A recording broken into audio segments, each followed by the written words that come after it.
Hello, beautiful people.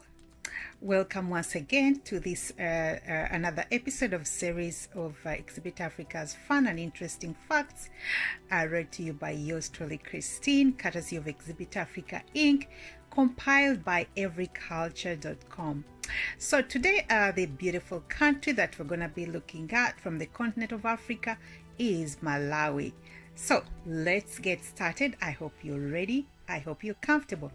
All right, so we're going to start off with the culture name, which is Malawian. Let's move on to the orientation. Malawians are part of the large Bantu population that migrated northward from South Africa at around the turn of the 20th century. Now, let's look at the geography and location of Malawi. Malawi is a landlocked country that lies east of Zambia, north and west of Mozambique, and south of Tanzania. Its area is 45,747 square miles. The major topography feature is Lake Malawi, a freshwater lake that is home to hundreds of fish species found nowhere else in the world. 20% of the landmass consists of water. The topography varies from the high Nyika Plateau in the north of the Shire River Valley in the south that is an extension of the Great Rift Valley. In the far southeast corner is Mountain Mulanje, which is among the highest mountains in Africa. The capital, Lilongwe, is roughly in the center of the country. However, the major commercial center is Blantyre, named after the birthplace in Scotland of the first European to discover Lake Malawi, the English explorer Livingstone. Access to the Indian Ocean is normally by rail to the port of Beira in Mozambique. Now, please stay reminded that some of the fun facts here might be a little bit outdated. Please feel free to give us any updates in the comments with regards to Malawi. All right, so let's move on to the demography. In 1999, the estimated population was 10 million, with 45% of the population under the age of 14 and 3% over the age of 65. The population density is one of the highest in Africa. Among the major ethnic groups are the Chiwa, Nyanger, Tumbuko, Yao, Lomwe, Sena, Tonga, Ngoni, Ngonde, Asians, and Europeans. Let's look at the linguistic affiliation. The most widely spoken language is Chiwa, with about 60% of the population speaking this language, which originated among the Bantu tribes of South Africa. 5% of the people speak Yao, and 30% speak Arabic. The language of government, industry, and commerce is English, and every school child studies in English, which is spoken in cities but rarely in rural areas. Let's move on to the history and ethnic relations. Evidence of the Stone Age and Iron Age settlements have been found around Lake Nyasa. Bantu people moved into the territory in the first millennium CE by the 16th century. A Malawi kingdom has had trade relations with the coastal areas of Mozambique.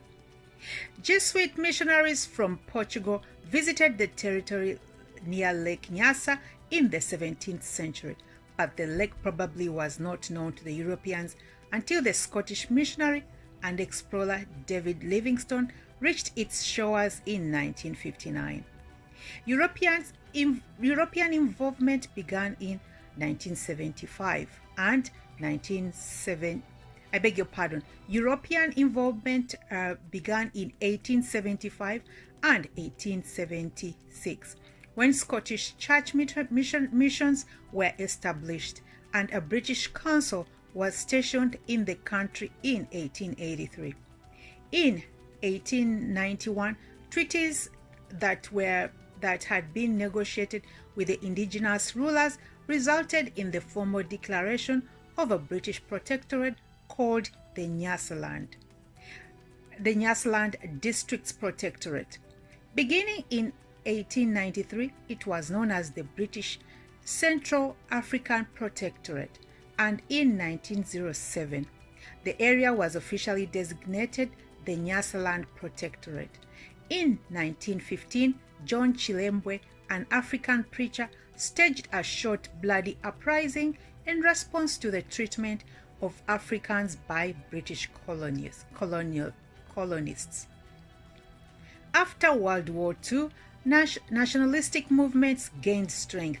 After 1953, the Protectorate was joined for 10 years in a federation with Northern Rhodesia and Southern Rhodesia, now Zambia and Zimbabwe, called the Federation of Rhodesian and Nyasaland. That federation was opposed by nationalists who advocated political freedom from British rule. After the Federation dissolution in 1963, Nyasaland achieved internal self-governance with Hastings Kamuzu Banda as the first Prime Minister. The Protectorate gained independence in 1964 under its new name Malawi. It was declared a republic in 1966, and Prime Minister Banda was elected president by the National Assembly.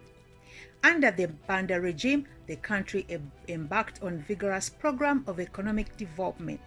In international affairs, Banda maintained a policy of neutrality in the dispute between Great Britain and the government of Rhodesia, known as Southern Rhodesia before 1964. Maintaining extensive trade relations with Rhodesia's rebellious white minority government. He also maintained friendly relations with Mozambique until 1975, which was governed by Portugal then, and in 1967 signed a trade pact with South Africa.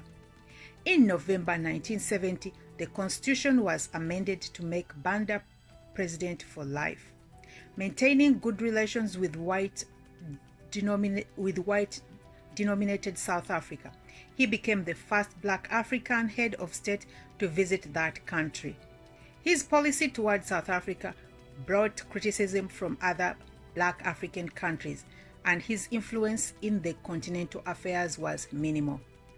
The first parliamentary elections were held in 1978. Although only the Malawi Congress Party participated, a majority of the incumbent members were defeated. Participation in the 1983 and 1987 and 1992 elections were also restricted to the party. The economy performed sluggishly in the early 1990s, burdened by foreign debt and in an influx of Mozambican refugees. Meanwhile, Banda faced rising domestic discontent and international criticism for his human rights record. In 1994, a new constitution was approved, and then the first multi-party elections took place. Bakili Muluzi, the leader of the United Democratic Front and the former federal cabinet member, defeated Banda for the presidency and formed a government dominated by that party. In keeping with the new constitution, which was established, a human rights commission, Muzulu freed political prisoners and closed 3 prisons where tortures were said to have taken place. In 1995, Banda and a top deputy were tried for the 1983 killings of 4 government officials. Both were acquitted. Dr. Hastings Kamuzu Banda, called Ngwazi, or fearless warrior, had strong ties with the feelings for Britain. He modeled his government on the British Parliament and built Kamuzu Academy as a private school patterned after Eton. Only the brightest and wealthiest were able to attend. Students were required to wear uniforms with straw bowler heads and played cricket and rugby. The British influence still can be seen in driving on the left of the road, roundabouts, speed bumps, and school uniforms. Banda was revealed by the general population, but most of the intelligentsia wanted him removed. Every government office had his picture on the wall. When he traveled within the country, streets would be closed and would be lined with school children waving flags and singing national songs. An audience with Banda would be extremely deferential, and servants were expected to enter and leave the room on their hands and knees, facing the president. A mumber, a ceremonial group of women dancers, accompanied him to all state functions. Let's move on to ethnic relations. The many tribes generally have gotten along well. However, there is a feeling that people from the north are more intelligent than their southern counterparts. And Banda mistreated northerners, attempting to keep them out of public office and curtail their enrollment in Kamuzu Academy. Citizens feel a kinship with the neighboring countries, and during the civil war in Mozambique, created many refugee camps along borders and fed the refugees with the country's reserves of corn.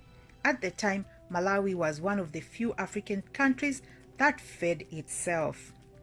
Let's look at the urbanization, architecture, and the use of space. Malawi has an agricultural economy, and even in the urban areas, each home generally has a small plot of corn. There are three main cities: Blantyre, the commercial center, Lilongwe, the new capital replacing Zomba, and Mzuzu in the far north. In 1990, the tallest building in the country was 7 stories, and the country had only 4 traffic signals. The vast majority of homes are constructed of sticks and mud, with either a hatched roof or a roof of corrugated iron held down by stones. Families tend to build their own homes close to each other in a small compound. A typical home might consist of such as a house with separate rooms for sleeping, eating, and storage. Cooking is done over a wooden or charcoal fire in a separate building with a smoke hole in the roof. Furnishings are very small, often homemade, with few decorations. Cow dung often is used to create the floor of the house. Bathing is done outside, often within a circular thatched shield with an open roof.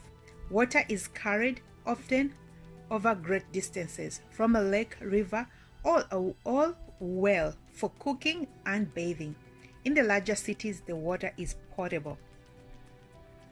Let's look at the food and economy. Let's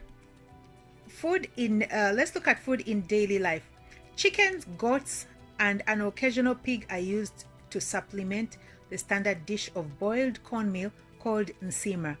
Nsima is eaten twice a day, usually at lunch and dinner, and is preferred by most people to rice or potatoes. Fruits are plentiful, including mangoes, melons, oranges, bananas, pineapples. Vegetables are cultivated but not popular. Soft drinks are quite prevalent, especially Coca-Cola. Alcoholic beverages are mainly beer. There is a large brewery in Blantyre. A homemade brew called shibuku that is usually produced by women and served in cut-off milk cartons, and a more potential distilled liquor that often causes severe health problems. Let's look at the food customs at ceremonial occasions. Most weddings and funerals involve the consumption of alcoholic beverages. Let's look at the basic economy. In the last decade, the economy has gone downhill. The value of the kwacha, which is the Malawi currency, has declined. and the rate of inflation is high. Malawi relies heavily on food stuff supplied by Western nations. Let's look at the land tenure and property. Land is treated as part of the public domain. A person may settle on a piece of ground, build a home, and grow crops as long as he gets the approval of his neighbors. After a certain period, he is permitted to register the plot with the government and is given a legal title. Let's look at the commercial activities. Malawi's economy is based largely on agriculture, which accounts for more than 90% of its export earnings, contributes 45% of the gross domestic product, and supports 90% of the population. Malawi has some of the most fertile land in the region. Almost 70% of agricultural produce comes from smallhold farmers. However, land distribution is unequal, with more than 40% of small households cultivating very small plots. The country's export trade is dominated by tobacco, tea, cotton, coffee, and sugar. There is very little import trade. Tourism is beginning to build after the collapse of the repressive government of Dr. Banda, and plans are in place to build more resorts and restore the roads. Let's look at the major industries. The organizations that produce coffee, tea, and tobacco, such as the British American Tobacco Company, are replacing their British managers with Malawians. The country produces no manufactured goods or export. Thus, the economy depends heavily on agriculture staples. During the years of apartheid, Malawi was the only country in Africa that had diplomatic relations with South Africa. Many South Africans visited the country, and a basic tourism infrastructure was developed. Today, there are tourists from many countries, but the country does not have an abundance of wildlife, and there are no game parks. However, there is a potential for increased tourism because of the natural beauty and varied topography, and because the country is unspoiled and inexpensive. Let's look at the trade. The major exports are tobacco, tea, and coffee. The country imports electric appliances, small machinery, and automobiles, primarily Japanese. The balance of trade is favorable. The major trading companies are Germany, the United Kingdom, the United States, Zimbabwe, Japan, and South Africa. Now, let's go to the social stratification. Classes and castes. People from the northern region have a reputation of being better educated and more skilled in business. For this reason, they are mistreated by people from the south, 2/3 of the country, and efforts are made to keep them out of government positions. Men dress in Western style, wearing shirts and trousers. Women often wear traditional costumes consisting of 2 or 3 chitenges, which are large pieces of colored fabric used as a skirt, headdress, and a solange-like wrap that holds a small infant on the woman's back. One way to distinguish between the 3 regions is by the color of the dress. Red, blue, and green represent the north, central, and southern regions respectively. Symbols of social stratification, such as shoes, are expensive, and often the local people are barefoot even in the cities. Let's look at the political life. The government. Malawi is now a multi-party democracy instead of a dictatorship with one party. Citizens and those resident for more than 7 years can vote. The president is both the chief state and the head of government. He appoints a 28-member cabinet. The judicial branch consists of Supreme Court of Appeal, a High Court, a Chief Justice appointed by the President, additional judges appointed on the advice of the Judicial Service Commission, a magistrates court, and a magistrates court. The legislative branch is made up of the National Assembly with 177 members elected by plurality vote from single-seat constituencies for a 5-term. The Senate contains 80 members, all elected. Local government consists of 24 districts. Let's look at leadership and political officials. The three major political parties are Malawi Congress, the Alliance for Democracy, and the United Democratic Front. The most recent elections were held in 1999. Again, this is the data here is a little further back, so please feel free to update us on any current information. So the last elections, as far as this data goes, was in 1999. Pakali Muluzi of the United Democratic Front won the presidency with over 51% of the vote. Let's look at the social problems and control. The most serious crime is robbery, which generally occurs in the major cities and in the tourist areas. Although murder is not unknown, the police are conspicuous by their lack of weapons and vehicles. Local justice often is meted out on the spot. It is if a criminal is caught by local residents, he often is taken to the police station and beaten on the way while those around him sing and mock him. These beatings have caused death on occasion. During Banda's rule, there was a youth group that could turn violent. Its purpose was to intimidate the people into joining Banda's political party. The group members would stand at the bus station and prevent people from boarding until a membership card was produced or purchased. Ugh. Okay, let's move on to the military activity. The armed forces total about 10,000, plus a paramilitary police force of about 15,000. The Army is by far the largest branch, the Air Force is small, and the Navy is practically non-existent.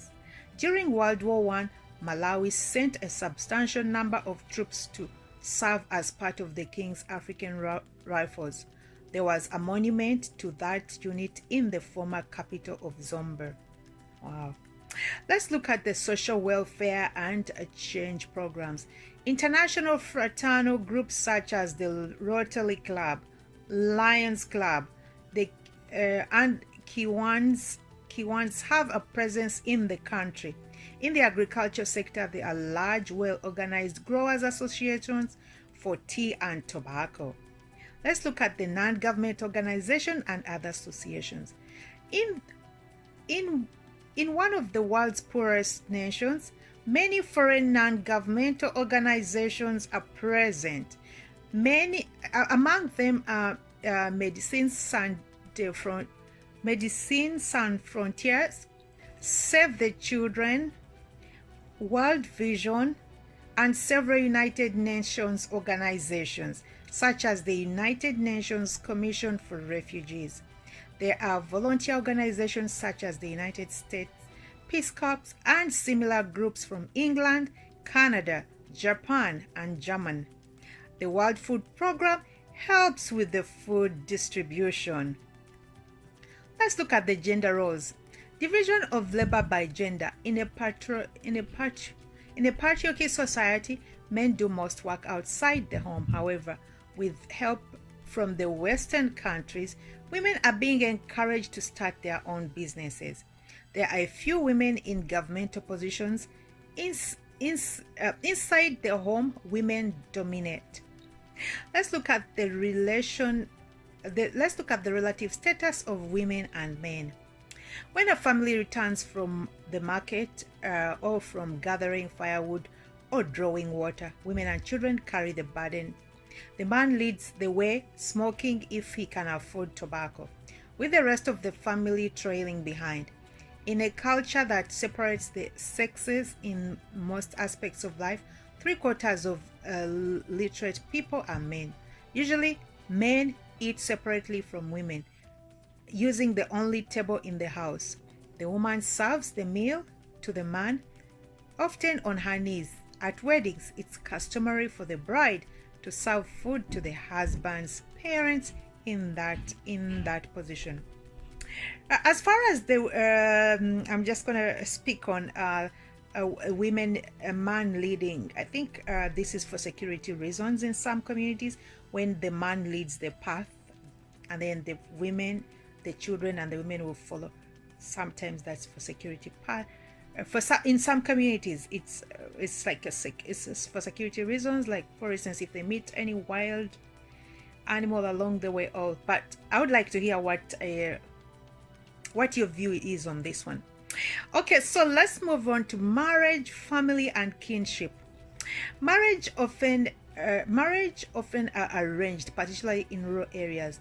Dowries are presented by the bride's parents to the husband-to-be and play a significant role in the selection of a partner. Dowries are usually in the form of livestock such as cattle, goats, or chicken, but may consist of grain or land. Larger women often are favored as brides because they appear to come from a well-to-do family that can provide a significant dowry and seem strong enough to carry heavy loads. Polygamy is practiced occasionally by those who can afford. On occasion, the co-wives will share the same house with the husband. Females undergo an initiation ceremony at the onset of puberty or menstruation, and just before marriage. It often consists of very explicit instructions on the sexual aspect of marriage. Divorce is becoming more common and is very difficult on the wife, who must go back to her family and hope it will take her in. The husband receives all the couple's possessions. I wonder if this is still the case today. I would like to hear from you if you're from Malawi. Okay, let's look at the domestic unit. Families are quite close and often live in adjoining houses.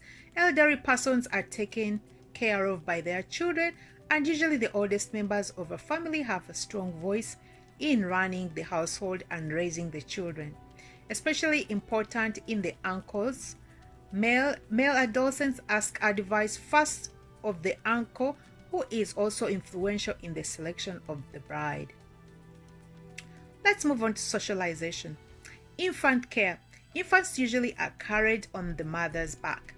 Facing inward, mothers conduct many activities with their babies in attendance: shopping, carrying water, hoeing a garden, and dancing in a ceremony. Separate rooms or cribs for infants are almost non-existent because most houses are small and include many family and extended family members. Let's look at child rearing and education. The average woman will bear 5 to 6 children, less than half of whom will live past the age of 5 years. Children are raised under strict family control, usually by the mother, until they leave home. They are expected to help with the chores of daily living. Most tasks are done by female children, such as carrying water, cleaning the home and washing dishes, and going to the market. Half of the population over the age of 15 can read and write, but education is preserved for those who can afford school fees and uniforms. Most children have to end their education before high school to help attend the fields or care for younger siblings. Let's move on to higher education. College or even vocational training is rare, although Chancellor College has a good reputation, and Queen Elizabeth and Queen Victoria Hospital, the largest in the country, has a school of nursing. Recently, a medical school was opened in Blatter. However, those able to afford it usually send their children abroad for higher education. The preferred destinations are the United Kingdom, the United States, and Germany. Advanced degrees are often obtained overseas with financial help from Western organizations. Let's look at the ethics. Verbal greetings are accompanied by handshake. This is done with the right hand, with the left hand gripping the right forehand to show that one is not armed. Stopping to talk on the street is customary, and the conversation continues on even after the parties go their separate ways. Although residents are gregarious, they respect other people's privacy in a crowded country where private space is at a premium. A person approaching someone's house will often cry "Odi" Odi to announce his or her presence.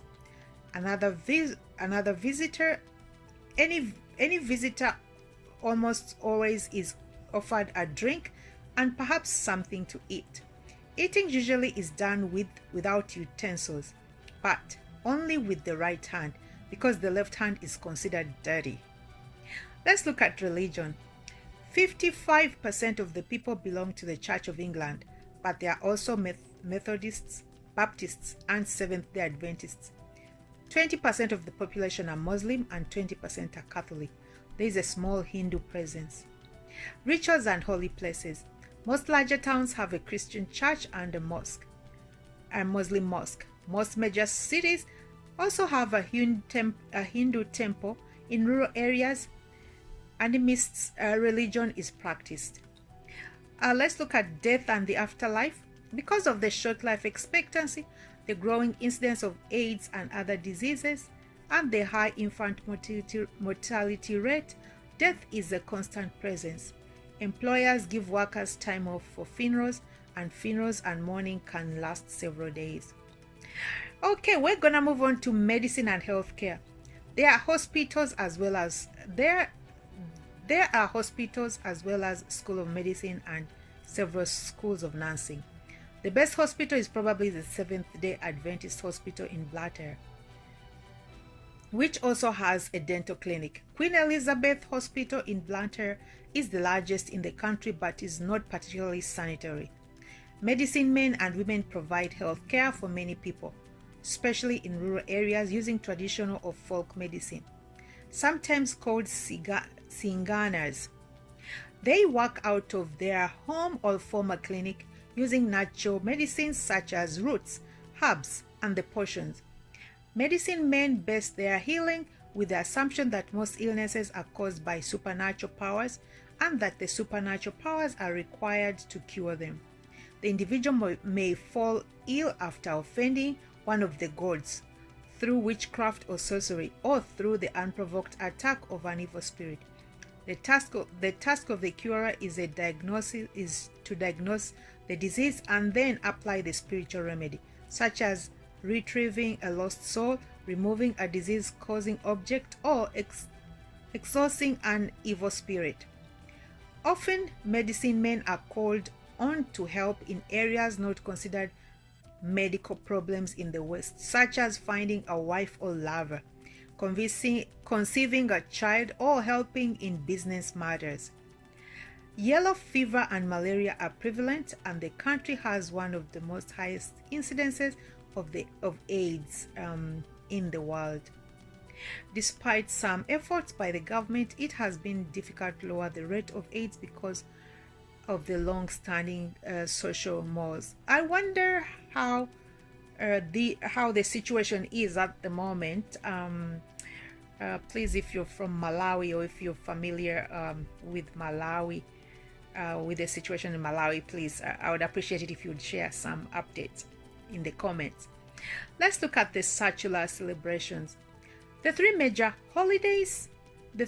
national holidays are Independence, which is July the 6th, Republic Day, July the 6th, and the Constitutional Day, which is on May the 18th. Independence Day celebrates the end of the British colonial status in 1964. Republic Day commemorates the formal declaration of the Republic in 1966. The Constitutional Day celebrates the drafting of the first constitution as a democratic society in 1995. Let's look at the arts and humanities. Support for the arts. Malawi has built a national dance troupe over the past few years, which has been well received. It's particularly subsidized by the government and receives the only government financial support to the arts in the country. Literature. There is a long tradition of oral artistry. Before the spread of literacy in the 20th century, texts were preserved in memory and performed or recited. Those traditional texts provided entertainment, instruction, and commemoration. However, no distinctions were made between works composed of enjoyment and works with more utilitarian function. These works were primarily myth, legends, and folk tales. Let's look at the performing arts. The performing arts are not highly developed. Local bands that use primarily native instruments play throughout the country at festivals, celebrations, but seldom travel abroad. Dance troupes are becoming more popular. Their performances relate stories of everyday life. Some of the most popular episodes involving a policeman with a uniform and a whistle who directs people by alternating verbal and whistle commands. The graphic arts, wood carving and pottery making account the items most frequently purchased by tourists and Africans. Every home has one or more wooden statues, generally of people or animals, along with elaborately carved tables and chairs. Every large town has carvings for sale, even in the supermarkets. The best pottery is said to have come from Denzer on the Mozambique border. These pieces are often hand-painted with scenes such as fishing boats on Lake Malawi at sunset. Let's look at the state of physical and social sciences. Lack of funding has constrained the development of the physical and social sciences. The University of Malawi, also known as Chancellor College, has a good reputation, but the staff is poorly paid and the facilities are not kept updated. The Polytechnic University in Blatter relies on highly paid foreign professors. Wow. Well. I want to thank you so much for tuning in. I believe we've come to the end of our fun and interesting facts about Malawi. Once again, read to you by yours truly, Christine, courtesy of Exhibit Africa Ubuntu Initiative, compiled by everyculture.com if you want to check them out.